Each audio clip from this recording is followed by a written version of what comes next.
P20 cantik. Syafira mencoba menghubungi Aidan beberapa kali tapi tidak ada jawaban. Kemana sih Pak Aidan? Gumannya. Namun tiba-tiba handphone berdering kulkas. Alias panggilan dari sang suami. Ih, di telepon gak dijawab sih. Bapak di mana? Sewot Syafira sebelum yang menghubunginya angkat suara. Saya lagi ada kerjaan. Kamu pesan aja. Nanti saya ke depan. Emang ini tempat kerja Bapak? Udah pesan aja. Nanti kalau Hanum datang juga suruh pesan. Ya sudah saya tutup dulu, ujar Aidan lalu menurut teleponnya. Biasalah akhir pekan coffee shop cukup ramai. Karena tempat ini cukup instagramable. Syafira beranjak akan memesan lagi. Disambut oleh barista tampan yang tadi menyambut di awal. Udah jadi pesannya Kak? Tanyanya dengan senyuman mengembang. Syafira fokus pada daftar menu. Jadi Mas, yang mau bayarin udah kasih kode. Hehi, jawab Syafira. Saya pesan nasi goreng hijau teri kemangi. Dan minumnya es kopi hijau. Sesuai tema di sini hijau. Tambah Syafira. Selesai memesan Syafira kembali ke kursinya. Sambil menghubungi Hanum. Dan beberapa menit kemudian sang barista pun datang membawa pesanan Syafira. Permisi Kak. Ini pesanan. Makasih. Oh ya Mas, nanti teman saya ada mau pesan juga. Tapi pas sudah datang aja. Oke siap. Oh ya kakak ini baru ya. Soal baru lihat saya. Iya Mas. Baru banget. Malah saya gak tahu kalau di Jogja ada tempat kayak gini. Maklum sibuk sama kuliah. Balas Syafira. Kenalin saya Arga. Sambil mengeluarkan tangannya lalu disambut oleh Syafira. Saya Syafira. Ya sudah, selamat menikmati. Arga sang barista pun kembali ke tempatnya. Dan mendapat ledekan dari temannya yang lain. Lo Yaga. Kalau lihat yang bening langsung gak mau kehilangan kesempatan. Cantik soalnya. Ramah lagi. Balas Arga. Anak mana? Yah dia ikutan kepo. Ya biar dia ada pilihan. Hahaha. Belum nanya gue. Tapi anak kuliahan gitu. Lagi nunggu temannya tuh. Beberapa menit kemudian Hanum sampai. Dan langsung menuju kursi Syafira. Dengan cepat Arga langsung menghampiri mereka. Menanyakan menu yang dipesan dan tak kupa obrolan gak berboto pun dibawanya. Dari mana mu tahu tempat ini Syah? Pak Aidan. Kayaknya tempat kerja paruh waktunya. Jawab Syafira ngasal. Terus mana orangnya? Di dalam kali. Lagi kerja. Enak loh menunya. Pesanan Hanum pun datang. Dan entah keberanian dari mana. Arga malah ikut nimbrung. Jadi kalian mahasiswi kampus biru? Iya Kak. Kenapa Kak? Tanya Hanum. Anak kampus biru gak tahu apa nih coffee shop punya siapa? Emang punya siapa? Tanya Syafira. Ini itu coffee shop milik dosen milik kalian loh. Syafira dan Hanum mengerutkan dahinya. Serius? Tanya merek bersamaan. Dan Arga mengangguk. Dan saat mereka asik ngobrol seorang pria mendatangi mereka. Udah beres kerjaan di belakang? Tanyanya sambil menaik-naikkan alisnya. Hehe. Hiburan sedikit bro. Jawabnya sambil nyengir kuda dan menepuk pundak Aidan. Kalian udah makannya? Tanya Aidan ke arah Syafira dan Hanum. Sudah Pak. Recommended nih Pak tempat. Enak. Sahut Hanum penuh semangat. Melupakan bahwa Aidan adalah sang dosen killernya. Berbeda dengan Syafira yang masih terdiam. Bukan tak ingin menjawab. Tapi seperti permintaan Aidan. Saat di luar dilarang panggil Pak. Syah udah makannya. Aidan mengulang pertanyaannya. Udah Mas. Kata Mas lolos dari bibirnya tapi dalam keadaan tertunduk. Dan Aidan mengukir senyum tipis. Sedangkan Hanum melotot mendengar Syafira memanggil Aidan dengan sebutan Mas. Lalu Hanum menyenggol-nyenggol kaki Syafira di bawah sana. Tunggu. Satu Pak. Satu Mas. Emang apa hubungan kalian? Tanya Arga heran. Aidan duduk di kursi kosong yang tersedia. Ini Hanum mahasiswi saya. Kalau ini mahasiswi plus istri saya Arga. What? Tanya Arga tak percaya. Baru mau pidik. Rupanya istri bari bosnya. Serius Syah? Tanya Arga masih tak percaya. Dan Syafira mengangguk. Terus mu kok bisa gak tahu ini coffee shop milik siapa? Tanya Arga lagi. Gak tahu. Serius. Jawab Syafira meyakinkan. Bos. Menepuk pundak Aidan, gimana bisa istri sendiri gak tahu ini coffee shop milik bos bro? Apa? Tanya Syafira dan Hanun bersamaan dengan nada kaget. Karena dia gak pernah nanya. Dan belum diberitahu. Jawab tanpa dosa. Padahal Syafira dan Hanum sudah sangat kaget mendengar kenyataan baru ini. Balik sana. Banyak pelanggan tuh. Tita Aidan. Dan Arga juga hanya bisa manut. Syafira melirik Aidan penuh selidik. Tapi Aidan mah gak merespon. Merasa tak berdosa. Mau kemana? Biar saya antar. Hanum harus pulang pak. Mama udah nunggu. Mobilnya mau dipakai. Jawab Hanum jujur. Beneran? Tanya Aidan memastikan. Dan Hanum mengangguk. Kita pulang aja pak. Syafira bersuara. Syah. Tadi kami panggil mas. Sekarang kok pak? Bisik Hanum heran. Terpaksa. Jawabnya sambil menatap Aidan. Wah sepertinya ada perang nih sebentar lagi. Batin Hanum. Hanum pun pulang dengan membawa beberapa menu makanan untuk oleh-oleh. Yang pasti itu dibayar oleh Aidan. Syafira dan Aidan pun setelah pekerjaannya selesai mereka pulang. Selama di dalam mobil Syafira memilih diam. Malam ini mereka sudah di kamar. Syafira sibuk dengan laptopnya. Aidan sibuk dengan laptopnya juga. Begitulah rutinitas malam mereka.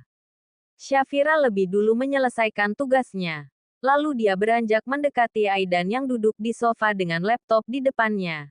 Dan lebaran yang cukup berserakan. Ada yang bisa Syah bantu? Tanyanya sambil duduk di samping Aidan. Saya lagi buat laporan dari toko kerajinan kayu. Tugas kamu udah selesai. Tugas Syah udah. Laporan kerajinan kayu. Iya. Toko kerajinan kayu itu dulu usaha almarhum ayah. Ya saya cuma bisa bantu manajemennya. Ada orang kepercayaan ayah yang menangani. Jawabnya tapi masih fokus ke depan laptopnya. Terus green coffee. Aidan tidak langsung menjawab. Aidan malah matikan laptopnya. Lalu menghadap ke arah Syafira sambil bersila. Green itu usaha yang saya rintis sendiri dari nol. Dan itu salah satu alasan saya selalu mampir dulu ke sana setiap pulang kampus. Jawabnya sambil tangan bersandar di atas sandaran sofa untuk menyanggah kepalanya. Kok bapak gak pernah cerita? Tiba-tiba tangan Aidan berlipat di depan dada. Dan itu membuat Syafira heran melihatnya. Kenapa? Pertanyaan saya ada yang salah. Panggilan kamu yang salah. Jawabnya sambil menurunkan kakinya. Lalu merapikan berkas. Dan mengangkat bokongnya. Berniat beranjak. Tapi tidak jadi karena tangannya ditahan oleh Syafira. Sehingga membuatnya duduk kembali. Pak, saya belum biasa. Tadi bisa. Bisa tapi bapak tahu gak? Jantung saya mau copot. Dan aneh rasanya. Jawabnya jujur. Ya sudah saya mau tidur. Beranjak ke ranjang tanpa menghiraukan Syafira yang masih duduk di sofa. Dan sesaat kemudian Syafira ikut ke ranjang. Duduk di samping Aidan yang sudah berbaring. Orang dingin. Antara marah dan ngambek bingung bedainnya. Gumannya tapi masih terdengar oleh Aidan. Tidurlah. Besok harus kuliah kan? Tita Aidan. Jangan dipaksa kalau belum bisa. Tambahnya. Dan itu membuat Syafira sedikit merasa bersalah. Tidak terasa 3 bulan sudah mereka menjalin bahtera rumah tangga. Masih terkesan jalan di tempat. Ada rasa takut untuk Syafira membuka hati. Sebenarnya apa yang harus dia takuti? Karena dulu dikecewakan. Wajar kan memang itu bukan miliknya. Rasa yang dia punya pun belum mendapat keridaan dari Allah. Tapi Aidan adalah suaminya. Apa yang ada padanya halal. Jangan mengatasnamakan pacaran Islam. Yang namanya pacaran Islami itu tidak ada. Setan itu banyak cara dalam menggoda. Tapi pacaran setelah menikah itu baru ada halal. Semuanya halal. Isi kajian hari ini. Syafira teringat jelas apa yang disampaikan Ustazah. Kak, cucian piringnya kapan mau beres kalau ngelamun? Terus Adinda karena Syafira dari tadi hanya menggosok piring yang sama. Astagfirullah. Iya Nidin. Agak-agak fokus. Berantem sama Mas Aidan? Tanyanya sambil memotong buah. Gak. Lagi banyak tugas aja. Bohongnya. Tapi memang gak berantem sih. Hanya kepikiran status pernikahan. Yang jalan di tempat. Mas memang dingin Kak. Cuek tapi peduli sebenarnya. Hanya ya begitu. Dia lebih menunjukkan sayang dengan tindakannya. Bukan ucapan. Dia bukan pujangga yang pandai berkata manis. Aslinya baik banget kok, ujar Adinda seakan tahu apa yang jadi pertanyaan Syafira. Walaupun Syafira tidak pernah bertanya. Iya Mas Aidan baik kok. Dan kakak tahu itu. Setiap yang menikah pasti gak salah mengharapkan hak romantis. Atau perlakuan khusus. Pengakuan cinta. Tapi Adinda tahu Mas bukan pria seperti itu. Sejak ayah meninggal Mas tulang punggung keluarga. Harinya habis dia pakai untuk toko kerajian walau dia tidak menyukai itu. Sambil ngurus kuliah. Dan ada untuk kami juga. Tidak ada kata lelah terucap. Walaupun kami tahu dia sangat lelah. Tidak mudah menjalani apa yang tidak dia gemari. Tapi berjalan waktu sekarang Mas punya coffee shop. Menyalurkan hobinya, ujar Adinda memecah pertanyaan demi pertanyaan yang tak pernah berani Syafira ungkapkan. Oh ya, besok Adinda udah balik ke pondok. Kakak baik-baik ya sama Mas. Kalau ada yang mau ditanyakan jangan sungkan hubungi Adinda. Terus percaya deh Mas tuh cinta sama kakak Syah. Tambahnya dan itu membuat pipi Syafira memerah.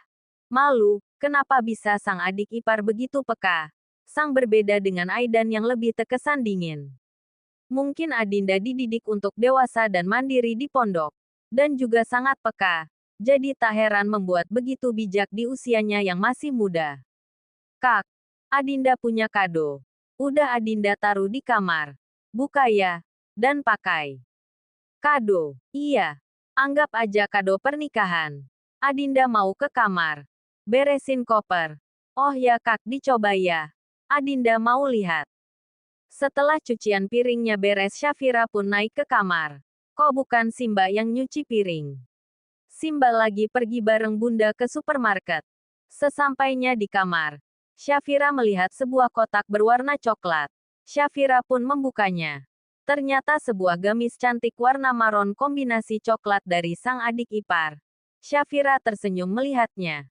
Dia bukan tak mau memakai gamis. Gamis hanya di pakaiannya saat Idul Fitri.